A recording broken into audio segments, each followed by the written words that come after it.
Hello everyone, आप सभी का वेलकम है। तो आज हम आपसे डिस्कस करने वाले हैं डाइस के बारे में। डाइस को हिंदी में बोलते हैं पासा। और पासे के बारे में आप सभी ने सुना होगा कि लूडो में जो यूज होता है उसका नाम है पासा। और आई होप सभी ने खेला भी होगा लूडो।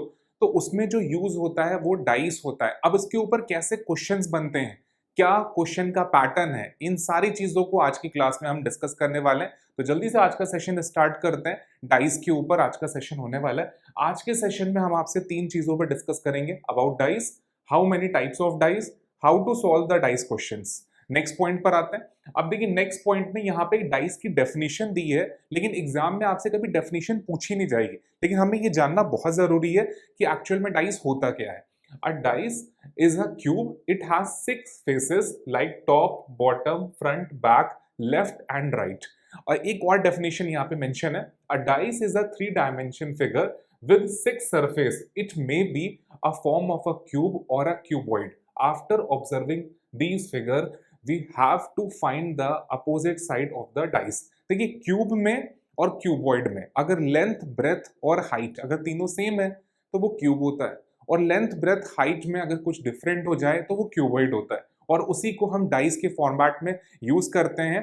अब इसकी ये डेफिनेशन इंग्लिश में हो गई, इसी को आप हिंदी में भी देख सकते हैं। आपके सामने हिंदी में भी डेफिनेशन अवेलेबल है, आप देख सकते हैं। जिन लोगों को हिंदी में डेफिनेशन पढ़नी है वो यहाँ से आई होप क्लियर हो जाएगा। एक पासे का एक त्रिआयामी आकृति है जिसमें 6 सतह है, या घन या घनाभ के रूप में हो सकता है। इन आकृतियों को देखने के बाद हमें पासे के विपरीत भुजा ज्ञात करनी है। देखिए ये एक पॉइंट दिया हुआ है, लेकिन एग्जाम में कभी भी डाइस की डेफिनेशन नहीं पूछी जाएगी। अब इसको कैसे और आसान करते हैं उसके लिए हम नेक्स्ट पॉइंट पे मूव करते हैं। देखिए डाइस को सबसे पहले दो पार्ट में डिवाइड करा गया है। एक होता है स्टैंडर्ड डाइस और एक होता है ऑर्डिनरी डाइस। अब हमें कैसे पता चलेगा कि सामने वाला जो डाइस है हमारे पास वो स्टैंडर्ड है कि ऑर्डिनरी है। देखिए क्वेश्चन किस पर आएगा वो भी जानना बहुत जरूरी, लेकिन उससे पहले हमें ये जानना है कि स्टैंडर्ड डाइस और ऑर्डिनरी डाइस में डिफरेंस क्या है। तो सबसे पहले जानते हैं स्टैंडर्ड डाइस के बारे में। Only number are used here.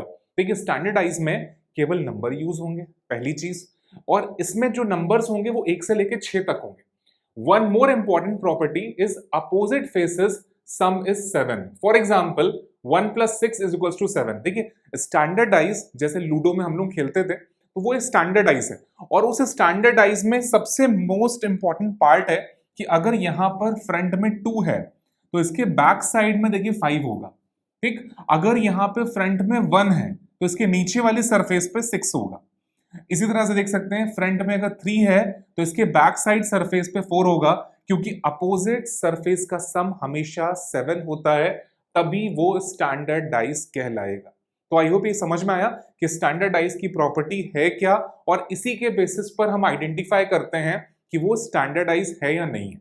और यहाँ पर केवल नंबर इस्तेमाल होते हैं, और ऑर्डिनरी डाइस में ये ध्यान रखिएगा वहां पे नंबर भी यूज हो सकते हैं, सिंबल्स भी यूज हो सकते हैं, अल्फाबेट भी यूज हो सकते हैं। और एक चीज ध्यान रखिएगा कि एग्जाम में जब क्वेश्चन दिया जाएगा तो वो स्टैंडर्डाइज होने की चांसेस ना के बराबर है। आपको जो क्वेश्चन दिया जाता है वो ऑर्डिनरी डाइस होता है। आपके सामने आता है नेक्स्ट पॉइंट पर ordinary dice. Here number, letter, colour, symbols can be use. देखिए यहाँ पर नंबर्स भी हो सकते हैं, लेटर्स भी हो सकते हैं, कलर्स भी हो सकते हैं, सिंबल्स भी हो सकते हैं। दैट मीन्स कि बहुत सारे कॉम्बिनेशन है जिसकी वजह से ऑर्डिनरी डाइस को ही एग्जाम में पूछा जाता है। अब इसमें नेक्स्ट पॉइंट पे देखते हैं। And also if the sum the adjacent number is 7। जैसे फॉर एग्जाम्पल नोटिस करिए, अगर वो स्टैंडर्डाइज होता तो 4 के अपोजिट सरफेस पे 3 होना चाहिए था, लेकिन यहाँ पे देखिए जस्ट साइड में 3 लिखा हुआ है और इन दोनों को जोड़ने पर 7 हो रहा है। तो कहीं ना कहीं ये इंडिकेशन है कि ये स्टैंडर्ड नहीं है, तो नेचुरली बात क्या होगा, ये ऑर्डिनरी डाइस हो जाएगा। तो इससे आप अंदाजा लगा सकते हैं कि ऑर्डिनरी डाइस है या नहीं। लेकिन एग्जाम में आपसे ये कभी नहीं पूछेगा कि आपका जो गिवन डाइस है वो स्टैंडर्ड है कि ऑर्डिनरी है, ये आपसे नहीं पूछेगा। आपसे पूछेगा कि 1 अगर यहां पर है तो इसके अपोजिट सरफेस पे कौन सा नंबर आएगा, ये क्वेश्चन पूछा जाएगा। ये ध्यान रखिए। अब इसको कैसे सॉल्व करते हैं, इसका शॉर्टकट क्या है, वो मैं आपसे डिस्कस करने वाला हूं इस केस के प्लेटफॉर्म से। देखिए केस नंबर 1, सबसे पहले हमें ये जानना है कि केस नंबर 1 कैसे लगेगा और इसका क्या यूज है। तो बहुत ध्यान से देखिएगा। केस नंबर 1 आपके सामने आ चुका है। अब इस केस में पूछा गया है, देखिए नोटिस करिए, 2 position of the dice are show what will appear on the opposite to the face containing 5, ये पूछा गया है। पासे की दो स्थितियां दर्शाई गई हैं, 5 वाले फलक के विपरीत क्या दिखाई देगा। अब हमें करना क्या है, सबसे पहले हमें ये जानना है कि केस नंबर 1 कैसे पता चलेगा कि हमारे सामने यूज हो रहा है। तो एक डाइस की दो इमेजेस होनी चाहिए। देखिए दो इमेजेस हैं, एक डाइस की दो इमेजेस हैं, इन दोनों इमेजेस में एक सिंगल वेरिएबल कॉमन होना चाहिए। सिंगल वेरिएबल कॉमन कौन है, देखिए यहाँ पे 6 है और यहाँ भी 6 है, दोनों जगह सिर्फ एक वेरिएबल ही कॉमन होना चाहिए, तभी आपका क्वेश्चन केस नंबर 1 होल्ड करेगा। अब हमें करना क्या है कि इस 6 को क्लॉकवाइज दिशा में मूव करना है। तो देखिए यहाँ पे 6 आएगा, फिर 3 आएगा, फिर 4 आएगा, और सेम वही फंडा हमें यहां भी लगाना है। इस 6 को क्लॉकवाइज डायरेक्शन में मूव करना है, तो पहले 6 आएगा, फिर 5 आएगा, फिर 1 आएगा। ये क्लियर हुआ, 6 5 1। अब हमें करना क्या है, यहाँ पे 6 को कैंसिल कर देंगे, कैंसिल हो गया, जो बच गया अब हम उसको यहाँ पे यूटिलाइज करेंगे। देखिए यहाँ पे 1 है, 2 नहीं आया अभी तक, तो हम यहाँ पे 2 मेंशन कर सकते हैं, ठीक है। और ये क्लियर हो गया, 6 का अपोजिट 2 होगा, 3 का अपोजिट 5 होगा, 4 का अपोजिट 1 होगा। तो सभी एलिमेंट के हमें अपोजिट मिल चुके हैं। हमसे पूछा किसका गया था, 5 का, तो 5 का अपोजिट कौन होगा, 3, तो 3 is the right answer. Question solve हो चुका। ये क्लियर हुआ, आई होप समझ में आया होगा कि, और ये केस नंबर 1 तब लगेगा जब एक वेरिएबल कॉमन होगा, सिर्फ एक वेरिएबल, वो कौन है, 6। कोई कंपल्शन नहीं है कि 6 ही कॉमन हो, कोई भी नंबर कॉमन हो सकता है 3 हो सकता है 4 हो, कोई भी नंबर कॉमन हो सकता है, लेकिन एक नंबर कॉमन होगा। उसी कॉमन नंबर को हमें क्लॉकवाइज मूव करना है, और इस कॉमन नंबर को यहां से भी क्लॉकवाइज मूव करना है। तो देखिए दोनों तरफ 6 5 1 6 3 4, तो 4 का अपोजिट 1, 3 का अपोजिट 5 और 6 का अपोजिट 2। अगर मैं आपसे पूछूं कि ये स्टैंडर्ड डाइस है, ये ऑर्डिनरी डाइस है, तो नेचुरल सी बात है ये ऑर्डिनरी है।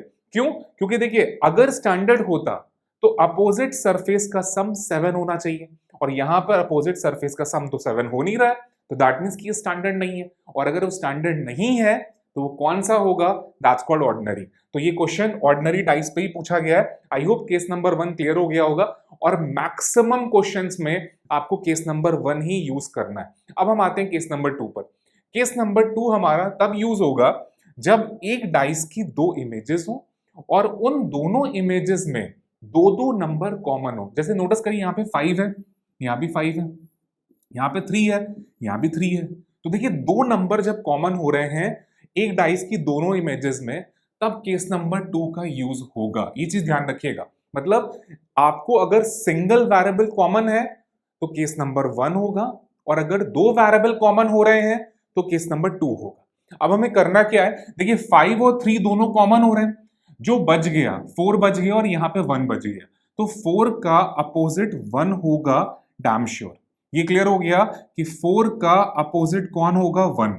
लेकिन 5 और 3 का अपोजिट क्या होगा, ये कंफर्म नहीं बताया जा सकता। ये ध्यान रखिएगा, 5 और 3 का अपोजिट हम नहीं बता सकते, क्योंकि हमें सिर्फ एक एलिमेंट पता चलेगा, 4 का अपोजिट 1 है। और यहां पे नोटिस करिए सिर्फ 4 ही पूछा जाएगा आपसे, और कितना आंसर आ रहा है, 1 is the right answer. I hope clear हुआ, समझ में आया कि केस नंबर 2 क्या है। अब देखिए केस नंबर 2 में बहुत सारी बाउंडेशन है कि आपको सारे एलिमेंट्स का अपोजिट आप नहीं बता सकते। हाँ, आप ये जरूर बता सकते हैं कि 5 का अपोजिट 3 नहीं हो सकता, 4 नहीं हो सकता, 1 नहीं हो सकता, लेकिन क्या होगा ये आप नहीं फाइंड आउट कर पाएंगे। समझ में आया। अब कई बार स्टूडेंट कहता है कि सर यहाँ पर या तो 2 आएगा या तो 6 आएगा, लेकिन ये भी कंफर्मेशन नहीं है। देखिए एक चीज नोटिस करिए, कहीं भी क्वेश्चन में ये बात मेंशन नहीं है कि 2 और 6 होना चाहिए। तो यहां पर ऐसा बिल्कुल पॉसिबल है कि 2 और 6 आ जाए, और हो सकता है कोई और नंबर आ जाए। तो दोनों ही पॉसिबिलिटी आपको लेके चलनी पड़ेगी कि यहाँ पे 2 और 6 भी आ सकता है, और ऐसा भी पॉसिबल है कि कोई और नंबर भी आ सकता है, क्योंकि ऑर्डिनरी डाइस में कोई ऐसा कंपल्शन नहीं है कि 1 से लेके 6 नंबर हो सकता है कि आपके सामने कोई और नया नंबर आ जाए, दैट्स व्हाई। तो यहाँ पर क्या नंबर आएगा क्या नहीं आएगा हमने इसको ब्लैंक रखा है, नहीं पता। लेकिन जो पता है वो क्या है, 4 का अपोजिट 1। तो आई होप ये क्लियर हुआ कि केस नंबर 2 कैसे यूज हो रहा है और क्या सिस्टम है। अब इसके ऊपर कुछ प्रैक्टिस क्वेश्चन करते हैं, जिससे आपको और चीजें क्लियर हो जाएंगी कि क्वेश्चन को कैसे टैकल करना होता है। आपके सामने क्वेश्चन आ रहा है, अब आई होप इसको सॉल्व करिए। देखिए यहाँ पर अल्फाबेट यूज हुए हैं, दैट मींस की ऑर्डिनरी डाइस है। इंग्लिश और हिंदी दोनों भाषाओं में क्वेश्चन अवेलेबल है। सॉल्व करिए और आंसर जरूर कोड करिए। देखिए यहाँ पे क्वेश्चन पूछा जा रहा है आपसे कि एक ही पासे की दो अलग अलग स्थितियां दिखाई गई हैं जिनके फलक में एफ जी एच आई जे के, देखिए यहाँ पे मेंशन है कौन कौन से लेटर आएंगे, ये बात मेंशन कर दी गई। अच्छी बात है। अब हम करेंगे क्या, हम इसमें सिंगल वेरिएबल को पिकअप करेंगे। तो देखते हैं कॉमन क्या आ रहा है। देखिए जहां पे जे कॉमन आ रहा है, कंफर्म, देखिए दोनों में जे कॉमन है, तो हम क्या करेंगे, जे एफ और आई लिख दिया। और यहां पर भी जे कॉमन आ रहा है, तो यहां पे क्या लिखेंगे, जे जी एच कॉमन कर दिया। तो इसको भी हमने क्लॉकवाइज मूव करा, इसको भी हमने क्लॉकवाइज मूव करा, दोनों को क्लॉकवाइज मूव कर दिया। अब नोटिस करिए जो जे दो बार आया हुआ है तो जे को कैंसिल कर दिया, और जो एलिमेंट यहां पर हमारा मिस हुआ है, देखिए नोटिस करिए, आई हो गया, जे हो गया, एच हो गया, के मिस हो रहा है। देखिए के जो लिखा हुआ है ये अभी तक आया नहीं, तो हम यहां पर के मेंशन कर देंगे। तो जे का अपोजिट के होगा, नोटिस करिए अपोजिट मेंशन कर रहा हूं मैं यहां पर, और एफ का अपोजिट जी होगा, आई का अपोजिट एच होगा। ये चीज कंफर्म हो चुकी है। हमसे पूछा किसका गया है, एफ का, तो एफ का अपोजिट जी आ रहा है, तो G is the right answer, option number 2। तो आई होप क्लियर हुआ, समझ में आया कि एफ का अपोजिट जी हो रहा है और वो ऑप्शन नंबर 2 में हमें मिल रहा है। क्लियर हुआ। तो देखिए बहुत आसान से क्वेश्चंस हैं, बस समझना है कि क्वेश्चन को कैसे हमें टैकल करना है। एक बार टैकल करना सीख गए तो बहुत आसान हो जाता है क्वेश्चन को सॉल्व करना। आई होप इस समझ में आ गया होगा।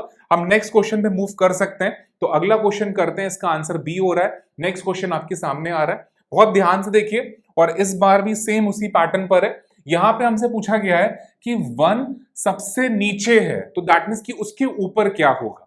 इसका मतलब है कि 1 का अपोजिट पूछा गया है, तो हमें फोकस क्या करना है, देखिए सिंगल वेरिएबल पिक करते हैं। देखिए 3 यहां पर है, 3 यहां पर है, नोटिस करिए सिंगल वेरिएबल मिल गया। अब हमें क्या करना है, इसको क्लॉकवाइज मूव करना है।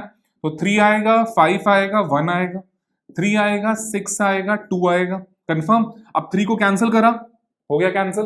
कौन सा नंबर मिसिंग है ये आइडेंटिफाई करने के लिए दो तरीके, या तो हमारे पास कोई एक और फिगर होना चाहिए, पहला तरीका, और दूसरा तरीका हमारे पास ये है कि जो ऑप्शंस गिवन है उन ऑप्शन की मदद से हम कह सकते हैं यहाँ पे 4 आना चाहिए। That's why. अब देखिए 1 का अपोजिट 2 हो गया, ये कौन आ रहा है, अपोजिट, तो हमारे पास जो पूछा गया था 1, उसका अपोजिट कौन होगा, 2 होगा। और 5 का अपोजिट 6 हो जाएगा, 3 का अपोजिट 4 हो जाएगा। 4 कैसे पता चला, 4 ही आएगा, ऑप्शन के बिहाफ पे पता चला। देख सकते हैं ऑप्शन में 4 का इस्तेमाल हुआ है, तो कहीं ना कहीं हम ये कह सकते हैं कि हमारे पास 4 होना चाहिए। That's why. तो 1 का अपोजिट 2 और 1 ही हमसे पूछा गया था, दैट्स मीन आंसर आएगा 2, ऑप्शन नंबर डी। ये क्लियर हुआ, समझ में आया किस तरह से करना था। तो जल्दी से आते हैं नेक्स्ट क्वेश्चन सॉल्व करते हैं। देखिए ये क्वेश्चन हर बार एग्जाम में पूछा जा रहा है और एसएससी के एग्जाम्स में मोस्ट इंपॉर्टेंट पार्ट है, ये चीज ध्यान रखिएगा। नेक्स्ट पॉइंट पर आते हैं, देखते हैं नेक्स्ट पॉइंट कौन सा हो रहा है। अब देखिए नेक्स्ट क्वेश्चन भी आपके सामने, यहां पर भी आपके सामने पूछा गया है 1 का अपोजिट बताना है। तो सेम वही फंडा हमें यूज करना है। कौन सा वेरिएबल कॉमन है, देखिए 2 कॉमन है। अब देखिए बिना पेन चलाए भी कैसे सॉल्व कर सकते हैं वो समझाते हैं। तो यहां पर 2 के लास्ट में 1 है, यहां पर 2 के लास्ट में 5 है, तो 1 का अपोजिट 5 होगा। आंसर आ चुका है, क्वेश्चन आपके हाथ में। देखिए आई होप क्लियर हुआ। एक ही पासे की दो अलग अलग स्थितियां हैं, दिखाया गया है वह संख्या चुने जो सबसे ऊपर होगी यदि 1 सबसे नीचे है। दैट मींस कि 1 अगर सबसे नीचे है तो सबसे ऊपर कौन होगा, 5। 5 is the right answer, option number B. I hope clear हुआ, समझ में आया किस तरह से सॉल्व करना था। अब देखिए इसको बिना आपको लिखे भी सॉल्व कर सकते हैं। जैसे 2 है, 2 को क्लॉकवाइज मूव करा तो लास्ट में कौन आ रहा है, 1, और इस 2 को जब क्लॉकवाइज मूव करेंगे तो लास्ट में कौन आ रहा है, 5। तो 2 जो 1 है, 1 का अपोजिट 5 होगा, कंफर्म है। तो ये भी क्लियर हो गया। चलते हैं नेक्स्ट क्वेश्चन पर। जितनी प्रैक्टिस करेंगे उतना आपका ये चैप्टर और स्ट्रांग हो जाएगा। और इसमें अभी धीमे धीमे हम इसको टफ भी करेंगे, क्योंकि यहाँ पर अभी आपके सामने 2 डाइस आ रहे हैं, आने वाले टाइम में 3 डाइस होंगे और 4 डाइस भी पूछे जाते हैं, ये चीज ध्यान रखिएगा। चलते हैं नेक्स्ट क्वेश्चन पर, अगला क्वेश्चन देखते हैं। अब देखो नेक्स्ट क्वेश्चन में आपके सामने 2 डाइस है। यहां पर देखिए मेंशन है कि ए से लेकर एफ तक, मतलब A B C D E F 6 ना एलिमेंट्स है जो अल्फाबेटिकल है, और हमसे पूछा किसका गया, सी का अपोजिट निकालना है। देखिए दोनों में कॉमन कौन है, हमें सबसे पहले कॉमन पे फोकस करना है। तो कॉमन कौन है, एफ, मिल गया एफ। और उसके बाद हमें फोकस करना है कि क्या पूछा गया है, पूछा क्या गया, सी पूछा गया है। 2 पॉइंट पे हमने फोकस करा। देखिए एफ के जस्ट साइड में क्लॉकवाइज सी है, और यहां पर एफ के जस्ट साइड में कौन है, बी है। तो इसका मतलब है सी का अपोजिट बी होगा, आंसर हो गया। तो आंसर क्या आएगा, बी, और ऑप्शन नंबर भी बी है। एक चीज ध्यान रखिएगा, कई बार ऐसा होता है कि हमारा आंसर कुछ और है और ऑप्शन कुछ और है, लेकिन इस बार आंसर और ऑप्शन दोनों मैच कर रहे हैं एक साथ, क्योंकि बी आंसर भी है और बी ऑप्शन भी है। That's why. I hope clear हुआ। अब इसको अगर हम पूरा सॉल्व करना चाहें, देखिए एफ आएगा, सी आएगा, ई आएगा इस वाले डाइस से, और सेकंड वाले पार्ट से अगर हम देखें तो एफ आएगा, बी आएगा, नेक्स्ट डी आएगा। तो ई का अपोजिट डी, सी का अपोजिट बी, और एफ का अपोजिट एफ तो हो नहीं सकता, तो हम एक कैंसिल करेंगे। और हमें पता है कि ए से लेकर एफ तक एलिमेंट्स हैं, तो नोटिस करिए यहाँ पे कौन सा एलिमेंट मिस हो रहा है, ए मिस हो रहा है, तो ए का एफ हो जाएगा, सी का बी, ई का डी। और हमसे पूछा किसका गया था, यहाँ पे दिया हुआ है सी का अपोजिट पूछा गया है, तो हमें सी का आंसर देना है, B is the right answer. Clear हुआ, समझ में आया। और इसी क्वेश्चन को एग्जामिनर हर बार कुछ नए तरीके से पूछता है, लेकिन जो फॉर्मूला यूज होता है वो हर बार केस नंबर 1 ही होता है, ये चीज ध्यान रखिएगा। तो आई होप समझ में आया होगा किस तरह से करना था और सिस्टम क्या है पूरा। हम नेक्स्ट क्वेश्चन में मूव करते हैं, देखते हैं अगला क्वेश्चन कौन सा हो रहा है। अब देखिए अगला क्वेश्चन आपके सामने, यहां पर भी देखिए 1 से लेकर 6 नंबर है, उसके बाद पूछा गया है कि 5 का अपोजिट बताना है। तो देखिए नोटिस करिए यहाँ पे करना क्या है, हमें सबसे पहले कॉमन एलिमेंट को ढूंढना है। कॉमन क्या है, देखिए 5 यहाँ पर कॉमन दिख रहा है मुझे, अच्छी बात है, और 1 और 3 कॉमन नहीं है, और हमसे पूछा किसका गया है, 5 का ही पूछा गया है। अब नोटिस करिए, इसको सॉल्व करने से ज्यादा बेटर है, आंसर आएगा 6। अब बिना सॉल्व करे कैसे बता दिया, नोटिस करिए, देखिए यहाँ पे 1 से 6 है, और जब मैं यहाँ पे लिखूंगा 5 5 दो बार आएगा, तो ना देखिए यहाँ पे 5 3 1 आएगा, 5 3 1, और यहाँ पे 5 2 4 आएगा, 5 2 4। 5 5 को कैंसिल करेंगे, तो जो नंबर यहाँ पे मिसिंग होगा वो आना चाहिए। कौन सा नंबर मिसिंग है, 1 से लेकर 6 में, तो 6 ही मिसिंग है। तो 5 का अपोजिट 6, 3 का अपोजिट 2, 1 का अपोजिट 4 होगा, तो 5 का कौन हो रहा है, 6 is the right answer. Question आपकी मुट्ठी में। आई होप क्लियर हुआ, समझ में आया क्या आंसर बन रहा है। तो first is the right answer, answer आ रहा है फर्स्ट। तो ये क्लियर हो गया। तो जितने ज्यादा प्रैक्टिस करेंगे उतना अच्छा है, और एक चीज ध्यान रखिएगा, ज्यादातर क्वेश्चंस में केस नंबर 1 का यूज होता है। आई होप ये क्वेश्चन क्लियर हो गया होगा। तो नेक्स्ट क्वेश्चन में मूव करते हैं, देखते हैं नेक्स्ट क्वेश्चन। अब देखिए नेक्स्ट क्वेश्चन आपकी स्क्रीन पर है, बहुत ध्यान से समझिएगा। देखिए सबसे पहले हमें ये जानना है कि 1 का अपोजिट पूछा गया है। अब इसमें कॉमन पार्ट क्या है, देखिए कॉमन क्या है, 4 कॉमन हो रहा है, और कोई कॉमन है नहीं, कॉमन है। तो 4 के क्लॉकवाइज में हमें मूव करना है, यहां से भी 4 के क्लॉकवाइज में मूव करना है, और हमसे पूछा गया 1। देखिए लास्ट में 1 आ रहा है, यहाँ पे लास्ट में कौन आ रहा है, 5, तो 1 का अपोजिट 5 होगा। आंसर आ चुका है ऑप्शन नंबर सी। तो बहुत आसान सा पार्ट है, कुछ खास नहीं है, बस मेन फोकस करना है कि जो वेरिएबल कॉमन है उस कॉमन वेरिएबल से ही आपको मूव करना है। तो आई होप क्लियर हो गया, इसका आंसर देख सकते हैं, C is the right answer. Next question में मूव करते हैं, अगला क्वेश्चन आपके सामने। अब देखिए नेक्स्ट क्वेश्चन में क्या दिया है आपके सामने, दो डाइस गिवन है। अब पूछा किसका गया, 2 का अपोजिट पूछा गया, और इसमें एक चीज नोटिस करिए, कुछ अलग पार्ट ये है, देखिए 5 5 कॉमन है और 1 1 कॉमन है। दैट मीन्स कि केस नंबर 1 यहाँ नहीं लगेगा। देखिए ये क्वेश्चन रेयरली आपको मिलेगा, लेकिन अगर मिल रहा है तो बहुत ध्यान समझ लीजिए कि अगर 2 वेरिएबल कॉमन होते हैं तो केस नंबर 2 लग जाता है। 4 का अपोजिट यहाँ 2 होगा, 4 का अपोजिट 2 होगा, ये चीज कंफर्म हो गई है। और यहां से जो हमसे पूछा गया था, तो आंसर क्या आएगा, 4 is the right answer. I hope clear हुआ। लेकिन ये केस नंबर 2 के थ्रू सॉल्व हो रहा है, ये ध्यान रखिएगा। और एक चीज और नोटिस करिए, अगर हमारे पास 3 डाइस होंगे तो हम केस नंबर 2 का इस्तेमाल ना के बराबर करेंगे। हम अगर हमारे पास 3 डाइस हैं तो वहां पर हम केस नंबर 1 का ही यूज करेंगे, केस नंबर 2 को हम अवॉइड करेंगे, ये चीज ध्यान रखिएगा। चलते हैं नेक्स्ट क्वेश्चन पे, देखते हैं अगला क्वेश्चन कौन सा, और इसका आंसर बी हो चुका है। नेक्स्ट क्वेश्चन में मूव करते हैं। अब देखिए नेक्स्ट क्वेश्चन आपके सामने, इस बार सिचुएशन थोड़ी सी अलग है। यहाँ पे पूछा गया 6 का अपोजिट, और हमारे सामने 3 डाइस गिवन है। अब लेकिन एक चीज समझिएगा, ये 3 अलग अलग डाइस नहीं है।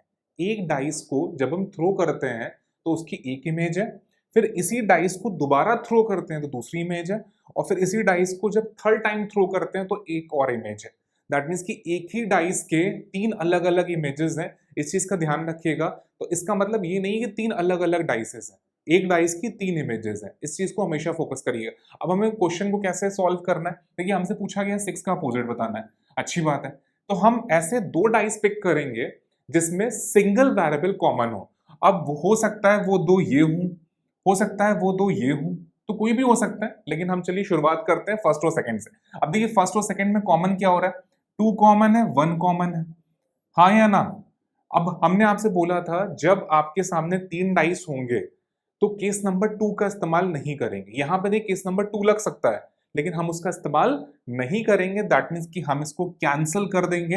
अब हम इसको हटा देते हैं। अब हम क्या करेंगे, फर्स्ट और सेकंड से नहीं कैच करेंगे, हमें फर्स्ट और सेकंड का कोई यूज नहीं करना है, ये चीज ध्यान रखिएगा। अब हम सेकंड और थर्ड से ट्राई करते हैं। देखिए सेकंड और थर्ड में भी नोटिस करिए यहाँ पे 2 और 5 कॉमन हो रहा है, तो हम इसका भी यूज नहीं करेंगे। ऐसा क्यों? क्योंकि अगर दो वेरिएबल कॉमन है तो केस नंबर 2 लग जाएगा और उसमें गलती होने की चांसेस बढ़ जाती हैं। अब हम क्या करेंगे कि हम इसको भी यूज नहीं करेंगे। अब हमारे पास एक और ऑप्शन बचा हुआ है, और वो कौन सा ऑप्शन है, फर्स्ट को थर्ड से मैच करते हैं। पहला और तीसरे में देखते हैं। देखिए पहला और तीसरे अगर हम फोकस करें तो देखिए सिर्फ 2 कॉमन हो रहा है। देखिए ध्यान से 2 कॉमन है। अब 2 को हम क्लॉकवाइज अगर मूव कराएंगे तो यहाँ पे 2 आएगा, फिर 3 आएगा, फिर 1 आएगा। फिर यहां से भी अगर हम 2 को क्लॉकवाइज मूव कराएंगे तो 2 आएगा, 5 आएगा, 6 आएगा। कंफर्म? और अगर 2 हमारा 2 बार आ रहा है तो एक 2 को कैंसिल करेंगे, और जो यहां पर मिसिंग होगा उसको हम यहां पे लिख देंगे। अब कौन सा मिसिंग होगा, देखिए यहां पे एग्जैक्टली तो मेंशन नहीं है क्वेश्चन में कहीं पर कि यहाँ कौन सा नंबर आना चाहिए, लेकिन हाँ ऑप्शन की मदद से अगर मैं देखूं तो यहाँ पे 4 आना चाहिए, ऑप्शन ये बता रहा है। क्योंकि ऑप्शन देखिए 4 अवेलेबल है और अभी तक कहीं 4 आया ही नहीं था, तो 2 का अपोजिट 4 होगा, 3 का अपोजिट 5 होगा, 1 का अपोजिट 6 होगा। और हमसे पूछा किसका गया था, 6 का, तो आंसर आ चुका है 1 का अपोजिट 6 है, तो 1 is the right answer, option number B. I hope clear हुआ, समझ में आया आपको कि किस तरह से क्वेश्चन सॉल्व होना था। थोड़ा सा क्वेश्चन लेंदी हो जाएगा, इस चीज का ध्यान रखिएगा, लेकिन जो मिडिल वाला फिगर है उसका यूज क्या है, उसका यूज समझाते हैं। नोटिस करिए, अगर जो फर्स्ट और थर्ड के बेसिस पर आपका आंसर निकला, उस आंसर को आपको मिडिल वाले फिगर में मैच करना होगा। कैसे मैच करेंगे, देखिए 2 और 4 अगर अपोजिट है तो यहां पर 2 और 4 साथ में नहीं होने चाहिए। देखिए अगर 2 यहां पर है तो नेचुरल सी बात है 4 उसके पीछे होगा, तो वो हमें फ्रंट इमेज में नहीं दिखना चाहिए। अब जैसे 3 और 5 है तो 3 और 5 में से सिर्फ 5 दिख रहा है तो 3 नहीं दिखना चाहिए। अगर दोनों इमेजेस आपको फ्रंट में दिख रहे हैं इसका मतलब ये आंसर गलत हो जाएगा। अब जैसे 1 और 6 है तो 1 और 6 में देखिए 1 दिख रहा है लेकिन 6 नहीं दिख रहा है, तो इसका मतलब ये फिगर आपके आंसर के फिगर को वैलिड कर रहा है, दैट मींस आंसर एकदम सही है, ये चीज ध्यान रखिएगा। लेकिन बाई चांस की बात अगर मान लेते हैं यहाँ पे 6 लिखा होता, मान लेते हैं यहाँ पे 6 लिखा होता, तो देखिए 1 और 6 यहाँ पे फ्रंट में है और यहाँ पे 1 और 6 अपोजिट आ रहे हैं, इसका मतलब हमारा जो आंसर निकला है वो गलत होता। ये ध्यान रखिएगा, जो आंसर निकला है उसको लास्ट वाले फिगर में आपको जज करना पड़ेगा, और जज करने से पता चलेगा कि वो आंसर सही है कि गलत है। तो आई होप क्लियर हुआ कि 3 फिगर वाले क्वेश्चंस में हम कैसे उसको टैकल करते हैं। इसका आंसर बी आ चुका है। नेक्स्ट क्वेश्चन में मूव करते हैं, देखते हैं अगला क्वेश्चन कौन सा हो रहा है। अब देखिए नेक्स्ट क्वेश्चन आपके सामने, बहुत ध्यान से क्वेश्चन को रीड करिए और सॉल्व करिए। क्वेश्चन आपसे पूछ रहा है यहाँ पर एफ का अपोजिट, तो हमें क्या करना है, सिंगल वेरिएबल पिक करना है। तो सबसे पहले फर्स्ट और सेकंड को देखते हैं। देखिए फर्स्ट और सेकंड में ए है नहीं है, बी भी नहीं है, लेकिन ई कॉमन है, मिल गया। तो सिंगल वेरिएबल कॉमन मिल गया, तो हम क्या करेंगे, ई ए बी यहां पे लिखा, नेक्स्ट वाले पॉइंट में क्या लिखेंगे, ई सी डी यहां पे लिखा, और ई को मारा कैंसिल। देखिए जो एलिमेंट 2 बार आ रहा है उसको एक कैंसिल कर दिया। कई बार स्टूडेंट कहता है सर नीचे वाले को कैंसिल करते हैं, आपकी मर्जी है, आप चाहे नीचे वाले को कैंसिल करें चाहे ऊपर वाले को कैंसिल करें, कोई फर्क नहीं पड़ता। अब देखिए जो एलिमेंट यहाँ पे मिस हो रहा है वो यहां से दिख जाएगा, कौन मिस हो रहा है, एफ, तो ई का अपोजिट कौन हो जाएगा, एफ। अब हमें करना क्या है, फर्स्ट और सेकंड के बेसिस पर जो हमारा आंसर निकला है उस आंसर को लास्ट वाले में चेक करना है। जैसे देखिए ए और सी अगर अपोजिट है तो यहाँ पे देखिए साथ में नहीं होने चाहिए, नहीं है। बी और डी अगर अपोजिट है तो देखिए साथ में नहीं होने चाहिए। ई और एफ अगर अपोजिट है तो साथ में नहीं होने चाहिए, नहीं हो रहे। दैट मीन्स कि एफ का अपोजिट कौन निकल रहा है, ई, तो E is the right answer, option number C. तो आंसर ई है लेकिन ऑप्शन नंबर सी होगा, दैट्स कॉल्ड थर्ड ऑप्शन हमारा एकदम करेक्ट है। आई होप समझ में आया। और 3 फिगर वाले क्वेश्चन थोड़ा सा कॉम्प्लेक्स हो रहे हैं, इसको भी ध्यान रखना है। तो ये क्वेश्चन क्लियर हो गया है, हम नेक्स्ट क्वेश्चन में मूव करते हैं। इसका आंसर भी आपके सामने आ चुका है। चलते हैं नेक्स्ट क्वेश्चन पे। अब देखिए अगला क्वेश्चन सॉल्व करते हैं, देखते हैं कैसे क्वेश्चन को टैकल करना है। सबसे पहले हमें ये जानना है 3 का अपोजिट निकालना है, अच्छी बात है, और सिंगल वेरिएबल को पिक करना है। देखिए यहाँ पे डबल वेरिएबल कॉमन हो रहा है, समझ में आया? तो हम फर्स्ट और सेकंड को पिक नहीं करेंगे, ये चीज अपने आप क्लियर हो गई। अब हम क्या करेंगे, सेकंड और थर्ड को मूव करते हैं। देखिए सेकंड और थर्ड को देखते हैं, तो देखिए यहाँ पे 3 कॉमन है, 3 कॉमन हो रहा है, और कोई वेरिएबल कॉमन है, नहीं कॉमन हो रहा है। तो इसका मतलब सिंगल वेरिएबल कॉमन हमें मिल गया, तो हम यहां से आंसर बिल्कुल बना सकते हैं। देखिए 3 को क्लॉकवाइज मूव करेंगे और फिर इस 3 को भी क्लॉकवाइज मूव करेंगे, लेकिन हमसे पूछा किसका गया, 3 का ही पूछा गया। तो बहुत आसान सा काम है, जो नंबर यहाँ पे नहीं है, अब वो कौन सा नंबर है, देखिए 3 है, 5 है, 1 है, 3 है, 2 है, 4 है, कौन सा नंबर नहीं है, नेचुरल सी बात है 6 मिसिंग हो रहा है, तो आंसर क्या आएगा, 6 is the right answer. Question solve हो चुका है, 6 आएगा। कैसे बना, आप इधर से देख सकते हो, देखो 3 लिखा, फिर 5 लिखा, फिर 1 लिखा, फिर यहां पे 3 लिखा, 2 लिखा, 4 लिखा, 3 लिखा, 2 लिखा, 4 लिखा, और यहां से 3 को मार दिया कैंसिल। जो एलिमेंट यहां पे नहीं है 6, वो यहां पर आ जाएगा। तो 3 का 6, 5 का 2, 1 का 4, तो आपके सामने आंसर आ चुका है। 3 का अपोजिट पूछा जा रहा है, तो आंसर क्या आएगा, 6 इज द राइट आंसर। और एक चीज ध्यान रखिए, यहाँ पे कहीं पे गिवन नहीं था 6 होगा, लेकिन ऑप्शन के थ्रू हमें पता चला 6 आ रहा है। ये चीज ध्यान रखिएगा, ऑप्शन की हेल्प से पता चला कि ये जो नंबर मिसिंग है वो नंबर कौन सा होगा, वो 6 होगा। ये क्लियर हो गया। और जो आंसर हमारा थर्ड वाले से बना है उसको हम फर्स्ट वाले पर भी चेक करते हैं। जैसे 3 का अपोजिट 6 है, तो साथ में नहीं होना चाहिए। 5 और 2 अपोजिट है, साथ में नहीं हो।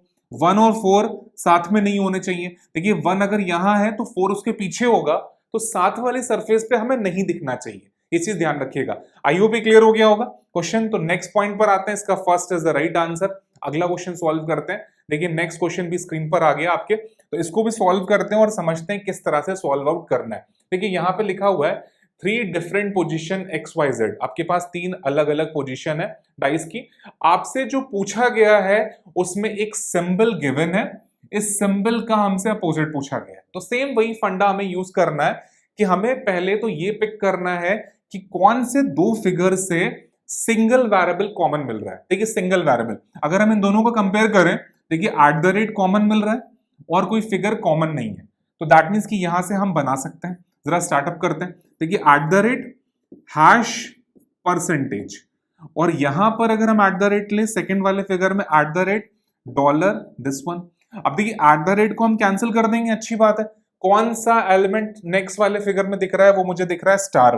तो स्टार, तो @ का स्टार, हैश का $, और जो हमसे पूछा गया था उसका आंसर आ रहा है परसेंटेज। तो percentage is the right answer, option A is the right answer. लेकिन जो हमारा आंसर बना, हमें उसको थर्ड फिगर में चेक भी करना है। देखिए परसेंटेज, और अब नोटिस करिए दोनों फिगर एक साथ आ गए। देखा, दोनों फिगर एक साथ आ गए, और यही इस बात को मैं बार बार कह भी रहा था कि जो हमारा आंसर बन रहा है, अगर हम उसको थर्ड फिगर में चेक करेंगे तो देखिए यहाँ पे परसेंटेज और दोनों साथ में है, तो भैया आंसर 1 हमारा गलत हो चुका है। देखिए 1 नहीं होगा।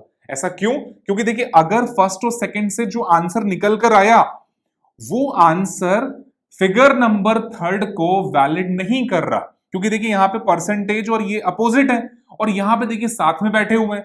इसका मतलब है कि हमने जो फर्स्ट और सेकंड से आंसर बनाया था वो हो गया गलत।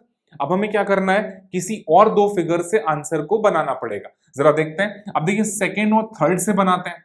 तो सेकंड और थर्ड में कॉमन क्या हो रहा है, दिस वन, ये कॉमन आ रहा है हमारे पास। तो नोटिस करिए, इसको हमने फिगर दोनों में बना दिया। यहाँ पे $, इस वाले फिगर को क्लॉकवाइज मूव करा, फिर इस फिगर को भी जब हम क्लॉकवाइज मूव करेंगे, देखिए यहाँ पे स्टार आया, फिर देखिए कौन आया, परसेंटेज आ गया। अब हमें नोटिस करना, जैसे ही हम इसको कैंसिल करेंगे, कैंसिल करा, कौन सा एलिमेंट मिस हो रहा है, हैश, तो यहाँ पे हैश आ जाएगा। लेकिन अब देखिए सेकंड और थर्ड से जो आंसर आया है, उस आंसर को फिगर नंबर 1 में जज करना पड़ेगा। जैसे @ स्टार का अपोजिट है, देखिए @ और स्टार साथ में नहीं है। अब नोटिस करिए हैश इसका अपोजिट हो रहा है, तो साथ में नहीं है। $, परसेंटेज का अपोजिट हो रहा है, देखिए साथ में नहीं है। दैट मींस कि सेकंड और थर्ड से जो आंसर बना है वो एकदम सही है और हमसे जो पूछा गया था उसका आंसर आएगा हैश। तो hash is the right answer, ना कि परसेंटेज। अब देखिए मैक्सिमम स्टूडेंट इसमें गलती क्या करेगा, वो परसेंटेज मार देगा और आंसर लगा देगा। तो यहां पर यही चीज फोकस करना होता है कि जिन दो फिगर से आंसर निकला है उस आंसर को फिगर नंबर थर्ड में या लास्ट वाले फिगर में हमें जज करना है कि वो दोनों आपके एक साथ तो नहीं है। अगर एक साथ है तो दैट मीन्स कि उस आंसर को हम वैलिड नहीं मानेंगे। ये चीज ध्यान रखिएगा। अब देखिए फर्स्ट और सेकंड से भी आंसर आया लेकिन वो आंसर वैलिड नहीं माना गया, लेकिन सेकंड और थर्ड से जो आंसर आया वो आंसर वैलिड माना गया। क्यों? क्योंकि उस आंसर को जब हमने फर्स्ट फिगर में जज करा तो आंसर मैच कर गया। तो आई होप समझ में आ रहा है किस तरह से सॉल्व करना होता है और सिस्टम है क्या। तो चलते हैं नेक्स्ट क्वेश्चन पे। इसका आंसर आपका D is the right answer, तो डी आंसर कंफर्म हो चुका है। अगला क्वेश्चन सॉल्व करते हैं। अब देखिए इस चीज को ध्यान रखिएगा, जो आपने ये पॉइंट आउट करा है इस चीज को हमेशा रिमेंबर रखिएगा कि किस तरह से सॉल्व करते हैं। आई होप क्लियर हो गया। तो नेक्स्ट क्वेश्चन हम लोग सॉल्व आउट करते हैं, कैसे करना है इस बात को समझते हैं। अब देखिए यहाँ पे जो फिगर गिवन है इनमें हमें करना क्या है, सबसे पहले इन दोनों को चेक करेंगे। सिंगल वेरिएबल कॉमन है, देखिए क्यू कॉमन हो रहा है सिर्फ, अच्छी बात है। क्यू से हमने क्लॉकवाइज घुमा दिया, क्यू है, एम है, फिर ओ है, क्यू है, पी है और एल है, क्यू है, पी है और एल है, अच्छी बात है। अब नोटिस करना हमने क्लॉकवाइज घुमाने के बाद इसको कैंसिल करेंगे। जो वेरिएबल यहां पे नहीं होगा, कौन सा नहीं है, नेचुरल सी बात है एन नहीं है, तो एन हमने यहां पे लिख लिया। अब जो आंसर हमारा आ गया इस आंसर को फिगर नंबर थर्ड में हमें जज करना है। जैसे एम और पी अगर अपोजिट है तो देखिए साथ में तो नहीं है, नहीं है। ओ और एल अगर अपोजिट है, देखिए ओ दिख रहा है, एल नहीं दिख रहा है। और क्यू और एन अगर अपोजिट है तो साथ में नहीं होने चाहिए। तो दैट मीन्स कि इन दोनों से आंसर थर्ड वाले को कोई प्रॉब्लम नहीं हो रही है, दैट मीन्स कि ये वैलिड आंसर माना जाएगा। अब हमसे पूछा किसका गया है, एम का अपोजिट पूछा गया है। तो देखिए एम का अपोजिट कौन है, पी, तो P is the right answer, option number A होगा। तो आई होप समझ में आ रहा होगा कि इस तरह से सॉल्व करना होता है और पूरा सिस्टम है क्या। तो नोटिस करिए, आई होप क्लियर हो गया है, पूरा आंसर आपके सामने है और बहुत आसान सा पार्ट है। लेकिन हाँ, जो 3 वाले फिगर्स के क्वेश्चंस है उनमें थोड़ा सा टाइम ज्यादा लगता है। तो आज की क्लास के लिए हम लोग इतना ही रख रहे हैं, लेकिन अभी डाइस में बहुत सारी चीजें बची हुई हैं। ओपन डाइस के बारे में बचा हुआ है और भी कई सारे क्वेश्चंस हम आपको प्रैक्टिस कराएंगे। तो नेक्स्ट लेक्चर मिलते हैं, इसी के आगे हम कंटिन्यू करेंगे। Thank you to all.